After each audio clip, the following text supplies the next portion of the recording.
يا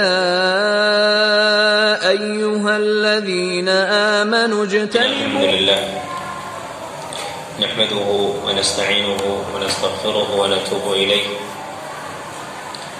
ونعوذ بالله من شرور أنفسنا وسيئات أعمالنا من يهده الله فلا مضل له ومن يضلل فلا هادي له أشهد أن لا إله إلا الله وحده لا شريك له وأشهد أن محمدا عبده ورسوله لا نبي بعده وصلى الله وسلم عليه وعلى آله وأصحابه ومن سار على نهجه إلى يوم القيامة أما بعد. Ikhwani rahimani Allah wa iyyakum. Setelah memuji Allah Subhanahu wa taala dan bersalawat kepada Nabi kita Muhammad sallallahu alaihi wasallam, maka selanjutnya kita lanjutkan pembahasan kita dari kitab Al-Mulakhas fi Syarh Kitab At-Tauhid, melanjutkan pembahasan hadis-hadis yang disebutkan oleh al-muallif di dalam bab ini, di mana kita akan masuk pada hadis yang kedua yang disebutkan oleh al-muallif di dalam bab ini. Qala al-muallif rahimahullah: ولهما عن عائشة رضي الله عنها أن رسول الله صلى الله عليه وسلم قال: أشد الناس عذابا يوم القيامة الذين يضاهئون بخلق الله. Dan milik keduanya, yakni Imam Bukhari dan juga Imam Muslim, dari Ummul Mukminin Aisyah radhiyallahu anha, bahwasanya Rasulullah sallallahu alaihi wasallam bersabda: "Ashaddun nasi 'adzaban yaumal qiyamah." Orang yang paling berat, yang paling keras azabnya nanti di hari kiamat adalah alladzina yudahi'una bi khalqillah. Orang-orang yang yudahi'una bi khalqillah, menyerupai ciptaan Allah Subhanahu wa taala. Orang yang membuat sesuatu yang serupa dengan ciptaan Allah Subhanahu wa taala.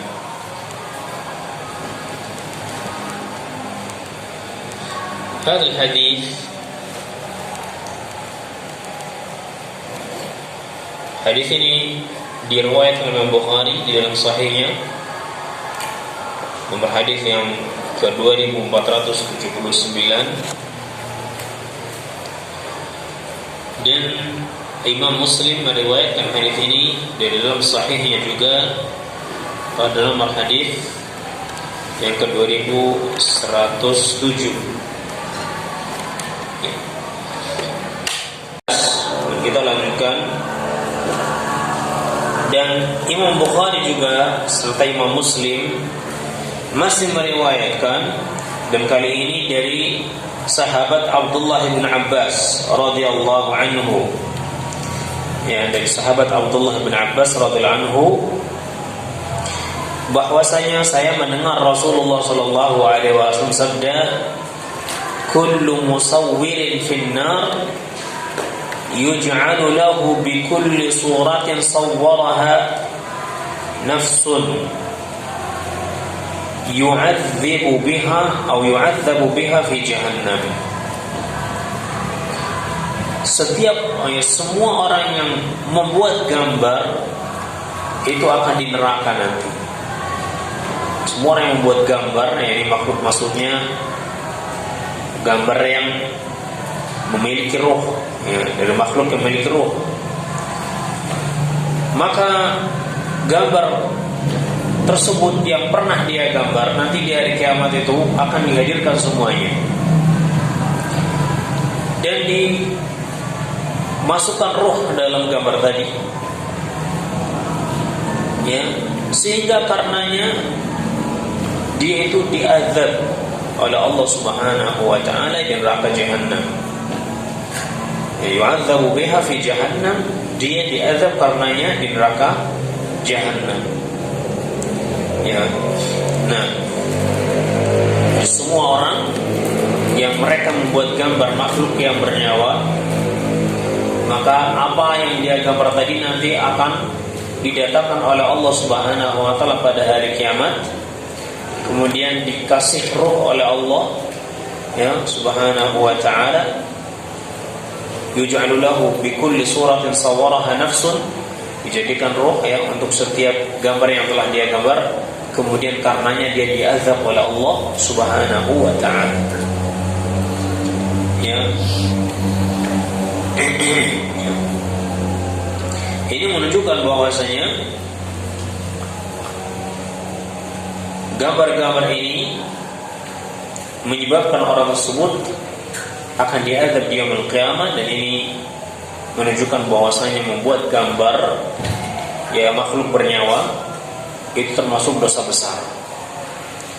Terlebih lagi kalau gambar itu bentuknya timsal, yakni patung-patung yang memiliki azil ya, yang memiliki bayangan. Kalau kena cahaya ada bayangannya ya, ini patung-patung, maka ini lebih keras lagi. Begitu juga kalau gambar itu walaupun bukan patung ya, tapi gambar yang ada di tembok misalnya atau di pakaian ya, maka ini juga dilarang dan hukumnya dosa besar. Ya, belum lama kita sebutkan hadis Aisyah tadi ya, bahwasanya Nabi SAW itu nggak mau masuk ke dalam rumah Nabi Ummul Mukminin Aisyah karena di depan pintunya atau di pintunya itu ada tirai yang terdapat gambar-gambar makhluk bernyawa, dan Nabi menjelaskan kepada Ummul Mukminin Aisyah bahwasanya orang yang paling berat siksaan di yaumul qiyamah adalah orang yang membuat gambar. Begitu juga hadis Abu Hurairah pada pertemuan sebelumnya. Kita juga telah jelaskan bahwasanya Abu Hurairah radhiyallahu anhu pernah masuk ke rumah, salah satu rumah di Madinah, dan beliau mendapatkan ada orang yang sedang membuat gambar di temboknya. Ya, maka Abu Hurairah mengatakan apa? Ya, menyitir firman Allah Subhanahu wa taala ya, bahwasanya Rasulullah bersabda, Allah berfirman, "Wa man azlamu mimman dhahaba yakhluqu ka khalqi falyakhluqu dzarratan aw liyakhluqu habbatan aw liyakhluqu sya'iratan." Ya, dan siapakah orang yang lebih zalim ketimbang orang yang dia membuat ya sesuatu yang aku buat, yang membuat seperti yang aku buat. Ya, maka kalau mereka membuat, kalau memang mereka bisa buat, silakan buat ya semut yang kecil coba. Ya, atau silakan buat apa? Kalau memang bisa, ya silakan buat apa? Biji, nah, atau gandum syairah, ya. Dan tentunya mereka ini tidak akan pernah bisa. Jadi disebutkan dalam hadis qudsi tadi bahwasanya orang tersebut adalah sezalim-zalimnya manusia. Sezalim-zalimnya manusia.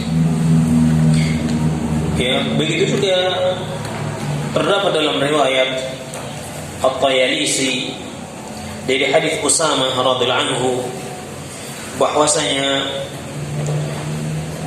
beliau mengatakan, dakhaltu ala Rasulillah sallallahu alaihi wasallam fil Ka'bah. Saya menemui Rasulullah SAW di dalam Ka'bah. Nabi saat itu sedang berada di dalam Ka'bah. Wara'a suwaran, dan beliau melihat banyak gambar ya di dinding-dinding Ka'bahnya, itu banyak gambar. Fada'a bidalwin min ma'in, maka beliau meminta didatangkan seember air. Fa'ataituhu bih, maka saya pun membawakan untuk beliau.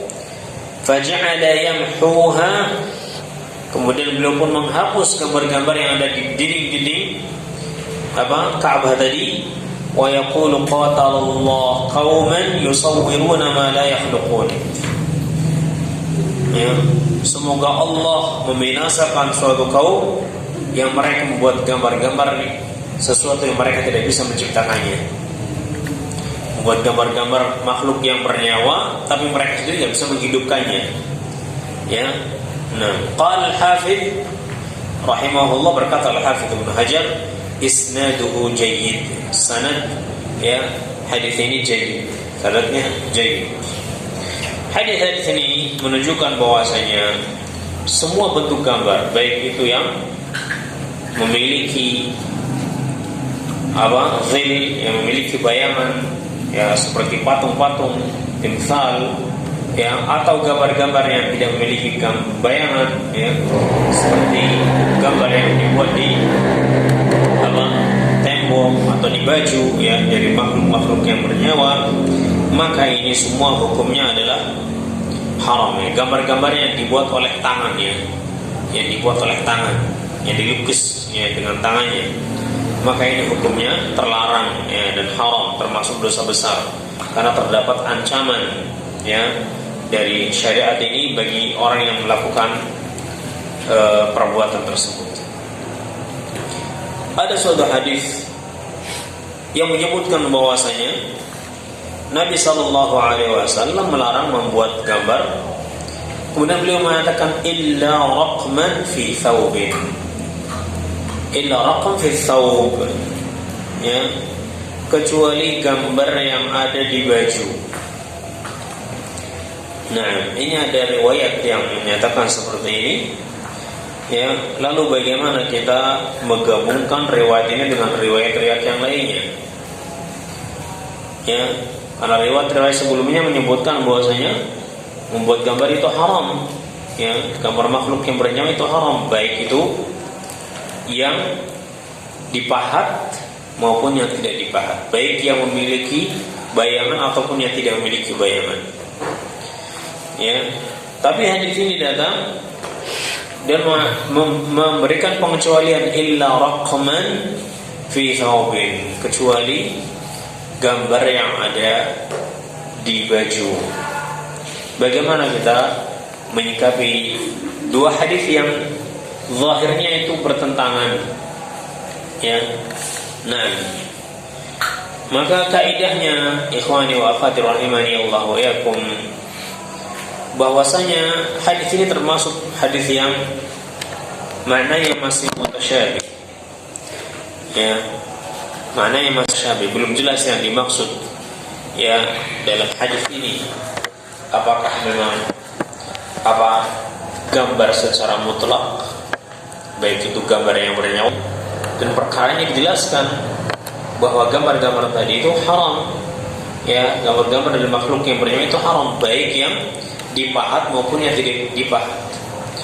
Maka hendaknya perkara yang mutasyabih kita kembalikan pada perkara yang muhkam ya secara hukumnya, dan secara mutasyabih kembalikan kepada perkara yang muhkam. Nah, kemudian hadis ini bisa juga dijawab bahwasanya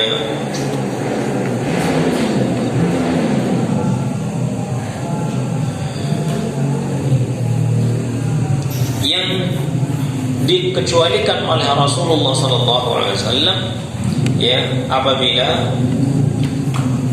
gambar tersebut ya dibuat untuk dihinakan ya, misalnya untuk diinjak-injak, kayak dibuat kain pel misalnya ya, di kain pelnya ada gambar makhluk yang bernyawa ya, atau ada di keset ya, keset apa itu? Keset ya.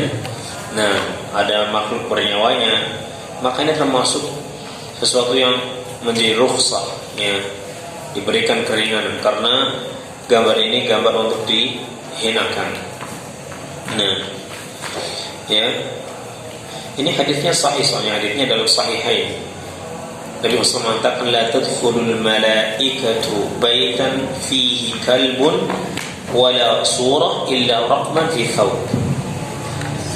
Ya, malaikat tidak akan masuk ke suatu rumah ya yang ada anjingnya, dan tidak pula masuk rumah yang ada gambarnya kecuali gambar yang ada di kain ya, gambar yang ada di pakaian thawb.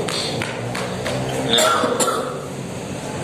ya, Jadi hadis ini yang pertama hadisnya sahih, ya, dan maknanya tidak secara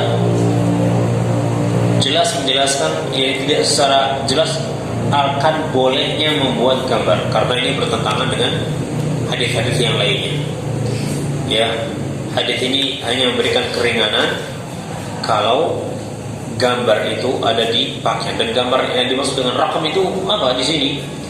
Ya, maka para ulama khilaf dalam masalah ini. Ada yang mengatakan rakam artinya gambar secara umum, baik yang bernyawa maupun yang tidak bernyawa. Ada mengatakan rakam maksudnya adalah gambar yang tidak bernyawa, ya, karena ada hadis-hadis yang melarang gambar yang bernyawa. Jadi kalau gambarnya nggak bernyawa nggak masalah. Ini juga salah satu taujih, ya, pengarahan yang baik dalam masalah ini supaya tidak terjadi pertentangan, karena nggak mungkin perkataan Nabi itu satu dengan yang itu bertentangan, ya. Dan tidak pula hadisnya menasakh hadis yang sebelumnya, ya, menghapus hadis yang sebelumnya, karena jelas, ya, dikatakan la tadkhulul malaika baitan fihi kalbun wala surah. Ya, mereka tidak akan masuk ke rumah yang ada di dalamnya anjing, dan juga tidak pula masuk yang ada di dalamnya ada gambar, ya, kecuali kalau yang ada di kain. Nah, jadi makna yang pertama atau taujih yang pertama dari taujih hadis ini, bahwasanya keringanan ini kalau itu memang rakm sih maksudnya adalah gambar secara umum, maka keringanan di sini adalah kalau gambar tersebut digunakan untuk apa? Dihinakan.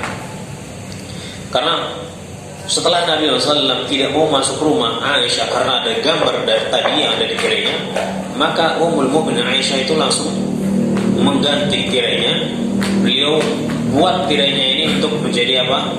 Bantal, ya, untuk tempat duduknya Nabi SAW, diduduki oleh Nabi SAW. Ya, bantal untuk duduk-duduk Nabi SAW. Ya, itu tirainya tadi dibuat seperti itu, ya. Nah, maka kalau maksudnya untuk dihinakan, ini adalah rukhsah di dalamnya, yakni rukhsah menggunakan kain yang ada gambar makhluk bernyawanya. Kalau itu dihinakan, bukan rukhsah menggambar, ya, bukan rukhsah menggambarnya. Menggambar makhluk bernyawa, pelakunya dosa tetap. Tapi kalau sekarang ada kain yang bergambar makhluk yang bernyawa, apa yang kita lakukan? Apakah dibuang saja, dibakar, ya, atau masih bisa dimanfaatkan? Ya, jawabannya masih bisa dimanfaatkan Allah untuk sesuatu yang dihinakan. Ya, mungkin untuk keset, ya, untuk kain pel misalnya. Maka ini ada keringanan. Ini taujih yang pertama. Taujih yang kedua, ya, disebutkan bahwasanya illa raqman fi thawb, ini kecuali gambar yang ada di pakaian, maksudnya gambar dari sesuatu yang tidak bernyawa. Gambar dari sesuatu yang tidak bernyawa. Ya. Karena dahulu mereka dan ini ma'ruf dari zaman dahulu, ya, mereka menggambar, ya, di kain-kain yang mereka jual itu digambar-gambar, dikasih gambar, ya. Kalau orang kita itu ada apa namanya batik, ya, nah, kain batik, nah, ya. Dan mereka gambar itu bunga-bunga, ya, ada yang gambar pohon, ya. Nah, maka yang dimaksud dengan raqam dalam hadis ini, raqman fi thawbin, maksudnya adalah gambar dari makhluk-makhluk yang tidak bernyawa. Nah, baik. Dengan demikian maka jelas bahwasanya menggambar makhluk-makhluk yang bernyawa dengan gambar tangan yang melukis dengan tangannya, baik itu yang ada di kain maupun di media yang lainnya, ya, apakah itu kertas, apakah itu apa namanya, hatta karpet misalnya, ya, gorden, ya, tirai, nah, maka ini semua dilarang. Kainnya semua dilarang, menggambarnya dilarang.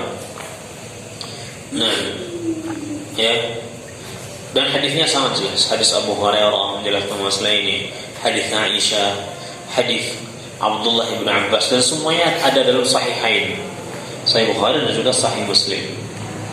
Nah, kemudian ada rukhsah, ya, jika gambar tersebut adalah gambar yang tidak bernyawa, maka ini dibolehkan. Ya, maka ini dibolehkan, ya, untuk apa?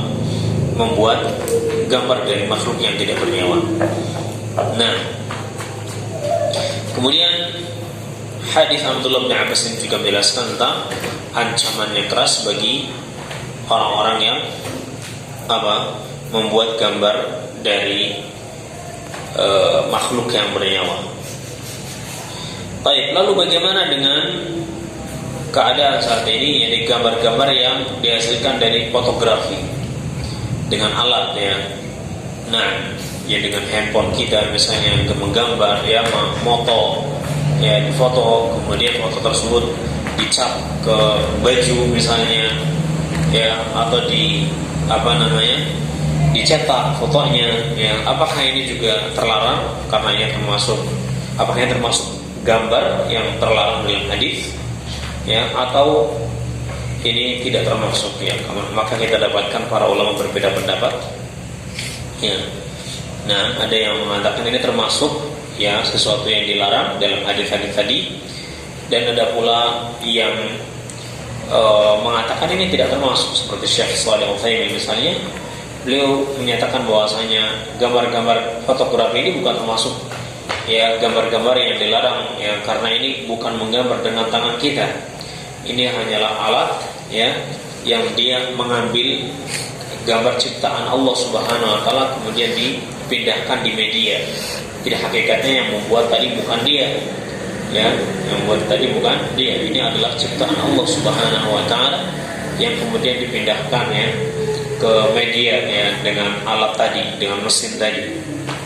Nah, beliau membuat permisalan misalnya seperti orang yang membuat tulisan, setelah itu difotokopi, ya, setelah fotokopinya keluar, ya, dikatakan ini tulisan fotokopi atau tulisan orang yang menulis pertama kali, ya, maka orang-orang mengatakan ini tulisannya fulan, padahal itu hasil fotokopi. Tidak ada orang yang mengatakan ini adalah tulisan fotokopi, ya, ini adalah tulisan fulan, ya, karena fotokopi dia nggak tulis, dia cuma menyalin saja, mengulang saja. Nah, sehingga ini tidak dikatakan sebagai gambar, ya, sebagaimana kita mengambil gambar, ya, dengan alat fotografi tadi kemudian dicetak, maka ini adalah gambar dari ciptaan Allah Subhanahu wa taala dan bukan ciptaan manusia. Akan tetapi kita juga dapatkan dalam rangka berhati-hati, ya, mereka pun melarang, ya, membuat foto-foto seperti ini. Dan ada yang mengambil jalan tengah, bahwasanya untuk perkara-perkara yang memang labudda min, perkara-perkara yang harus ada, ya, maka ada rukhsah di dalamnya, ada keringanan, seperti gambar-gambar untuk kebutuhan, ya, membuat KTP misalnya, membuat SIM, ya, nah, atau untuk identitas yang lainnya yang mengharuskan, ya, adanya gambar tadi, ya, dan untuk maslahat yang besar tadi, maka ini ada rukhsah di dalamnya. Akan tetapi untuk sesuatu yang memang tidak ada rukhsah, sebaiknya ini ditinggalkan, ya, agar kita tidak masuk kepada larangan, ya, ditakutkan itu juga termasuk dalam gambar yang dilarang di dalam hadis ini. Nah, ini jalan yang tengah, ya, apalagi Nabi Muhammad mengatakan dak ma yaribuka ila ma la yaribuk, ya, tinggalkan apa-apa yang membuat anda ragu kepada sesuatu yang tidak ada ragu. Sekiranya anda ragu ini boleh atau enggak, ya, dan anda memang tidak penting-penting banget, ya, maka enggak usah. Apalagi menyimpan foto misalnya, ya. Nah, menyimpan foto, menempelkan di dinding, ya, foto keluarga misalnya, maka ini juga tidak perlu, ya, karena memang tidak ada ini daruratnya, ya. Tapi kalau foto KTP misalnya, ini kedarurat, ya, fotokopi identitas, foto identitas diri itu darurat, ya. Nah, maka ada keringanan di dalamnya. Adapun kalau hanya sekedar foto keluarga yang ingin ditempel, dipasang di dinding misalnya ini, maka sebaiknya ditinggalkannya. Sebaiknya ditinggalkan. Baik. Kemudian walahuma, al-mu'allif melanjutkan walahuma dan milik keduanya, yakni Imam Bukhari dan juga Muslim juga, anhu dari Abdullah bin Abbas marfu'an, secara marfu', yakni sampai kepada Nabi sallallahu alaihi wasallam, bahwasanya beliau bersabda, man sawwara suratan fid dunya kullifa an yanfukha fiha ar-ruh wa laysa binafikh. Nah, barang siapa yang dia membuat gambar di dunia ini, ya, gambar-gambar makhluk yang bernyawa di dunia ini, kullifa an yanfukha fiha ar-ruh, maka dia dibebani untuk meniupkan ruh ke dalam gambar tadi. Walaysa binafikhin, dan dia selamanya tidak akan pernah bisa meniupkan ruh, karena ruh itu bukan miliknya. Ruh itu milik Allah Subhanahu wa ta'ala. Dan ini merupakan ancaman ya, yang lainnya yang disebutkan oleh Rasulullah SAW bagi orang-orang yang membuat gambar tadi. Dia akan diazab dengan apa? Dibebani sesuatu yang tidak mungkin dia mampu melakukannya. Dan ini termasuk azab, ya. Orang dibebani dengan sesuatu yang dia tidak mampu untuk melakukannya, makanya azab. Wattaqullah